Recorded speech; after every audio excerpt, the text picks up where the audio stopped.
افسیوں کے نام خط اس کا 6واں باب اور اس کی 18ویں آیت خداوند کے کلام میں سے تلاوت کی جائے گی۔ پاک کلام میں لکھا ہے، اور ہر وقت اور ہر طرح سے روح میں دعا اور منت کرتے رہو اور اسی غرض سے جاگتے رہو کہ سب مقدسوں کے واسطے بلا ناغہ دعا کیا کرو۔ خداوند کے کلام کا پڑھا اور سنا جانا ہم سبوں کے لیے برکت کا باعث ٹھہرے، آمین۔ ہم سب مل کر کہیں گے، خداوند کے کلام میں جب ہم دعا کے موضوع پر خداوند کے کلام کو سیکھنا چاہتے ہیں تو ہمیں دعا کے موضوع پر پیدائش سے ہی ایسی آیات اور ایسے حوالہ جات اور ایسے واقعات ملتے ہیں کہ جب ہم ان کو پیدائش کی کتاب سے دیکھتے ہیں اور بائبل کی آخری کتاب مکاشفہ تک جب ہم خداوند کے کلام کو پڑھتے ہیں تو ہمیں بہت زیادہ دعا کا ذکر خداوند کے کلام میں ملتا ہے۔ کلام مقدس میں دعا کا پہلی دفعہ جو ذکر ہے وہ پیدائش کی کتاب میں تب آیا ہے جب ہنوک کا دور تھا۔ کلام میں لکھا ہے کہ اس وقت لوگوں نے یہوہ کا نام لے کر دعا کرنا شروع کی۔ یہوہ کا یعنی خداوند خدا کا نام لے کر دعا کرنا شروع کی۔ آج ہر انسان دعا کرتا ہے اور وہ یہ چاہتا ہے کہ جلد اس کی دعا کا جواب اس سے مل جائے، اور بائبل مقدس میں ہمیں مختلف طریقہ کار دعا کرنے کے لیے ملتے ہیں، اور بہت سے ایماندار ہمیں خداوند کے کلام میں ایسے ملتے ہیں جو بہت سالوں تک خداوند سے دعا کرتے رہے، بہت سالوں تک خداوند سے مانگتے رہے اور ان کی دعا کا جواب انہیں نہیں ملا۔ اور بہت سارے ایسے لوگ ہیں کہ انہوں نے دعا کی اور جیسے ہی انہوں نے دعا کی ان کی دعا کا جواب انہیں مل گیا۔ دعا کے مختلف طریقہ کار پر آج ہم غور کریں گے۔ ہمارے ہاں جو دعا کرنے کا طریقہ رائج ہے سب سے زیادہ وہ یہ ہے کہ آئیں، بیٹھیں، دعا کریں، مختلف ہماری ضروریات ہیں ہم اسے خداوند کے حضور میں رکھتے ہیں، ہم شکر گزاری کر دیتے ہیں۔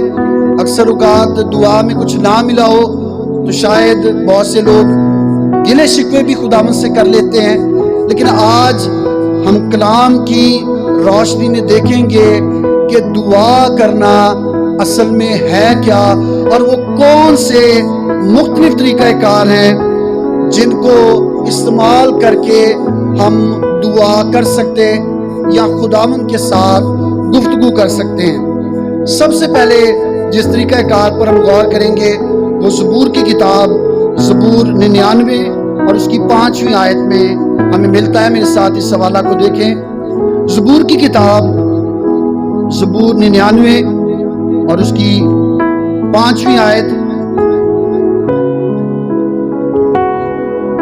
زبور کی کتاب زبور 99 اور اس کی 5ویں آیت، خداوند کے کلام میں لکھا ہے، تم خداوند ہمارے خدا کی تمجید کرو۔ کیا کرو؟ خداوند ہمارے خدا کی۔ دوسری بات لکھی ہے، اور اس کے پاؤں کی چوکی پر سجدہ کرو۔ اور کیوں کرو؟ کلام میں آگے لکھا ہے کہ وہ قدوس ہے۔ قدوس لفظ جو ہے یہ قدس سے نکلا جس کا مطلب ہے پاک۔ خداوند پاک ہے، اسی لیے زبور نویس یہ کہتا ہے کہ خداوند کی تمجید بھی کرو، اور دوسری بات یہ لکھا ہے کہ اس کو سجدہ بھی کرو۔ اس کو کیا کرو؟ آج بہت سارے لوگ جب وہ دعا کرتے ہیں، جتنے بھی طریقہ کار یا دعا کرنے کے جو طریقہ کار ہیں جن پر ہم غور کریں گے، یہ زیادہ تر شخصی دعاؤں کی بات ہوگی۔ آج جب بہت سارے لوگ دعا کرتے ہیں تو دعا میں وہ محبت یا احترام کے الفاظ تو شامل کر لیتے ہیں، لیکن خداوند جو پاک ہے اور کلام میں لکھا ہے کہ وہ قدوس ہے، اس کی قدوسیت کے لائق وہ اس کے حضور میں آ کر اس کے ساتھ گفتگو نہیں کرتے۔ سب سے پہلی بات جس پر ہم غور کریں گے وہ یہ ہے کہ جب ہم دعا کرتے ہیں تو دعا میں ہمیں خداوند کی تعریف کرنی چاہیے. کیا کرنی چاہیے دعا میں خداوند کی؟ انگریزی میں سے کہتے ہیں پریئر آف ایڈوریشن. اس کا مطلب ہے کہ تعریف کرنا. دعائیا طور پر جب ہم خداوند کے حضور میں آتے ہیں، ایک تو تعریف یہ ہے کہ ہم پرستش کر رہے ہیں اور گیت گا رہے ہیں، یہ خداوند کی تعریف ہے. ہاں، جب ہم اپنے ہاتھوں کا استعمال کرتے ہیں، سازوں کو بجاتے ہیں، ہم سنجیدگی کے ساتھ خداوند کے حضور میں آتے ہیں، یہ خداوند کی تعریف ہے. لیکن دعا میں خداوند کی تعریف کیا ہے کہ ہم اس کے حضور میں جھک کر سجدہ کر کے اس کی تعریف کریں. اور زبور نویس زبور 104 اور اس کی پہلی آیت سے چوتھی آیت میں بیان کرتا ہے کہ اس کی تعریف کیسے کرنی ہے. وہ کیا الفاظ ہیں جو دعا میں ہمیں استعمال کرنے ہیں، وہ کون سی ایسی باتیں ہیں جس کا خیال ہمیں رکھنا ہے. زبور نویس زبور 104 اس کی پہلی آیت سے چوتھی آیت میں بیان کرتا ہے کہ وہ تعریف کے الفاظ ہی ہیں کہ اے میری جان تو خداوند کو مبارک ہے. خداوند کو کیا کہنا ہے؟ خداوند میرے خدا تو نہایت بزرگ ہے. خداوند کو کیا کہنا ہے؟ تو کیا ہے؟ نہایت. تو حشمت اور جلال سے ملبس ہے. یہ دعائیہ الفاظ تعریف کے ہماری دعاؤں میں شامل ہونے چاہیے. تو نور کو پوشاک کی طرح پہنتا ہے، تو آسمان کو سائبان کی طرح تانتا ہے، تو اپنے بالا خانوں کے شتیر پانی پر ٹکاتا ہے، تو بادلوں کو اپنا رتھ بناتا ہے، تو ہوا کے بازوؤں پر سیر کرتا ہے، تو اپنے فرشتوں کو ہوائیں اور اپنے خادموں کو آگ کے شعلے بناتا ہے. یہ دعا کے الفاظ ہیں جو ہم خداوند کی تعریف میں کہہ سکتے ہیں. لیکن آج ہماری دعا کیسے شروع ہوتی ہے؟ اے خداوند تیرا شکر ہو، تو نے مجھے زندگی دی. اے خداوند تیرا شکر ہو اس دن کے لیے. شکر بھی اپنے لیے کر رہے ہوتے ہیں کہ تو نے مجھے دن دیا، تو نے سانسوں کی مہلت دی. ساری چیزیں، ہماری دعا کی ساری چیزیں ہمارے گرد گھومتی ہیں. اور جب ہم شکر کر لیتے ہیں تو اس کے بعد ایک لمبی فہرست، ایک لمبی لسٹ ہماری آ جاتی ہے. خداوند یہ بھی کر، یہ بھی کر دے، یہ بھی ہو چاہیے مجھے، میرے پاس یہ نہیں، اے خداوند تو یہ بھی دے. اور اس کے بعد دعا اختتام پذیر ہو جاتی ہے. زبور نویس سے کہتا ہے زبور 99 میں اور اس کی 5ویں آیت میں کہ خداوند قدوس ہے، اسی لیے اس کی ستائش، اس کے حضور میں اس کی تعریف کرو. اور دعا کا طریقہ جو بیان کیا گیا ہے کہ سجدہ کرتے ہوئے. کیسے دعا کرنی ہے؟ سبوں نے کیسے دعا کرنی ہے؟ آج ایمانداروں کی دعاؤں میں سجدہ کم ہوتا جا رہا ہے. یہ دعا جو شخصی دعا ہے آپ کی، یہ اس کی بات ہو رہی ہے. شخصی دعا جب ہم کرتے ہیں، اور خاص طور پر جب ہم اپنے گھر میں دعا کرتے ہیں، کوشش کریں کہ جب کوئی آپ کو دیکھ نہ رہا ہو، کسی کو دکھانے کے لیے نہیں بلکہ خداوند کے لیے سجدہ کرتے ہوئے اس کے حضور میں جھک کر خداوند سے دعا کریں. جب ہم سجدہ کرتے ہیں تو ہم اس بات کا اقرار اپنی زندگی سے کرتے ہیں کہ میرا خدا وہ واحد ہے جس کے آگے میں جھکتا ہوں. تو اگر ہم خداوند کے آگے میں نہیں جھک رہے، اگر ہماری دعا صرف ہم نے بیٹھنا ہے، یا اکثر تو لیٹے لیٹے ہم دعا کر دیتے ہیں اور ہم یہ سمجھتے ہیں کہ بس لیٹ کر میں نے دعا کر دی یا بیٹھ کر دعا کر دی کافی ہے. اگر ہم یہ چاہتے ہیں کہ ہماری دعا کا جواب دینے والا خداوند وہ ہماری دعا کا جواب ہمیں دے، تو ہمیں اس کی تعریف میں اپنی زبان کو بھی کھولنا ہے اور اپنے آپ کو بھی خداوند کے حضور میں جھکانا ہے. سلاطین کی پہلی کتاب، پہلا سلاطین اس کا 8واں باب اور اس کی 22ویں آیت سے لے کر 24ویں آیت. سلاطین کی کتاب اور اس کا پہلا سلاطین اس کا 8واں باب اور اس کی 22ویں آیت سے لے کر اس کی 24ویں آیت تک غور سے ان آیات کو میرے ساتھ دیکھیے گا، اس کی تلاوت کو سنیے گا. سلاطین کی پہلی کتاب 8واں باب اور اس کی 22ویں آیت سے 24ویں آیت. خداوند کے کلام میں لکھا ہے، اور سلیمان نے اسرائیل کی ساری جماعت کے روبرو خداوند کے مذبح کے آگے کھڑے ہو کر اپنے ہاتھ آسمان کی طرف پھیلائے اور کہا، اے خداوند اسرائیل کے خدا، تیری مانند نہ تو اوپر آسمان میں نہ نیچے زمین پر کوئی خدا ہے، پر کوئی خدا ہے۔ تو اپنے ان بندوں کے لیے جو تیرے حضور اپنے سارے دل سے چلتے ہیں عہد اور رحمت کو نگاہ اور چلتے ہیں، عہد اور رحمت کو نگاہ رکھتا ہے۔ تو نے اپنے بندہ میرے باپ داؤد کے حق میں وہ بات قائم رکھی جس کا تو نے اس سے وعدہ کیا تھا۔ تو نے اپنے منہ سے فرمایا اور اپنے ہاتھ سے اسے پورا کیا، جیسا آج کے دن ہے۔ سلیمان بادشاہ وہ بھی جب خدا سے دعا کرتا ہے تو وہ کیا کر رہا ہے؟ خداوند کی تعریف کر رہا ہے۔ سب بولے کیا کر رہا ہے؟ خداوند کی۔ اور آج ہماری دعاؤں میں پہلی بات تو یہ کہ ہماری دعائیں، ہماری درخواستیں وہ صرف اور صرف ہمارا گھر، ہمارا چرچ، ہماری زندگی، ہمارا علاقہ اور ہماری قوم اس کے گرد گھومتی ہیں، اور اس میں اہم بات جو شامل نہیں ہے وہ یہ کہ دعا میں ہم خداوند کی تعریف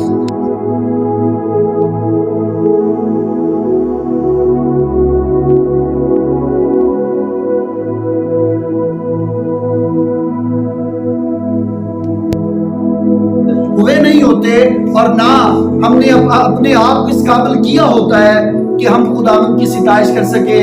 اس لیے ہماری دعا کا جواب ملنے میں ہمیں تاخیر ہوتی، اور کلام میں لکھا ہے کہ خدا اپنے وعدے میں دیر نہیں کرتا جیسا لوگ سمجھتے ہیں۔ کلام میں لکھا ہے کہ وہ تمہارے بارے میں تحمل کر کے ٹھہرا رہتا ہے۔ کیسے ٹھہرا رہتا ہے؟ تحمل کر کے۔ اس لیے ٹھہرا رہتا ہے تاکہ ہمیں مانگنے کا طریقہ ہے، تاکہ ہم اس بات کو جانیں اور اس بات کو سیکھیں کہ ہم نے کس طرح اور کس طریقہ کار سے خداوند سے مانگنا اور اس کے حضور میں جانا ہے۔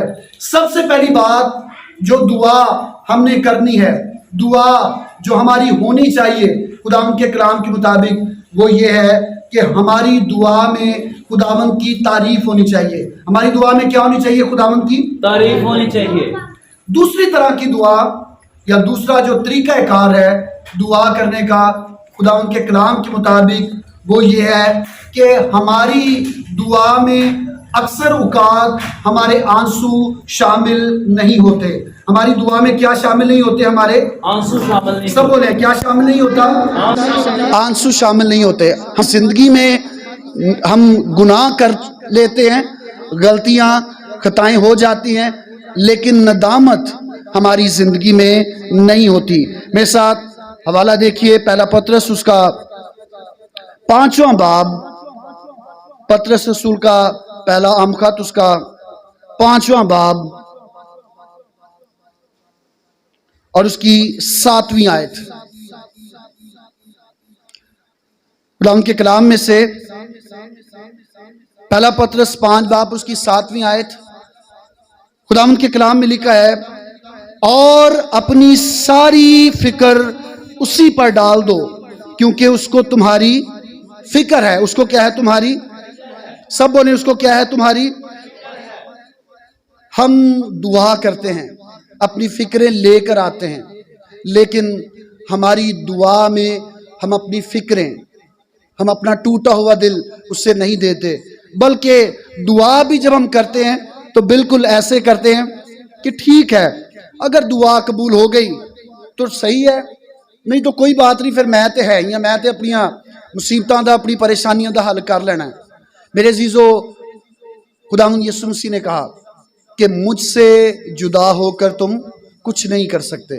اگر ہم یسوع سے دور ہیں، اگر ہم اپنی فکریں اسے نہیں دے رہے، اگر ہمارے آنسو اس کے حضور میں نہیں بہہ رہے، اگر ہمارا خوف، ہمارے شکوک و شبہات جو ہماری زندگی میں پائے جاتے ہیں، ہماری مایوسی ہم اسے خداوند کو نہیں دے رہے، ہمارے آنسو، ہمارا غم جو ہماری زندگی میں پایا جا رہا ہے، اگر خداوند کے حضور میں آ کر ہمارا دل کھلتا نہیں ہے، اگر ہمارے آنسو بہتے نہیں ہیں، تو اس کا مطلب یہ ہے کہ ہم خداوند کے ساتھ ابھی اس کی محبت میں بہتر طور پر پیوست نہیں ہوئے۔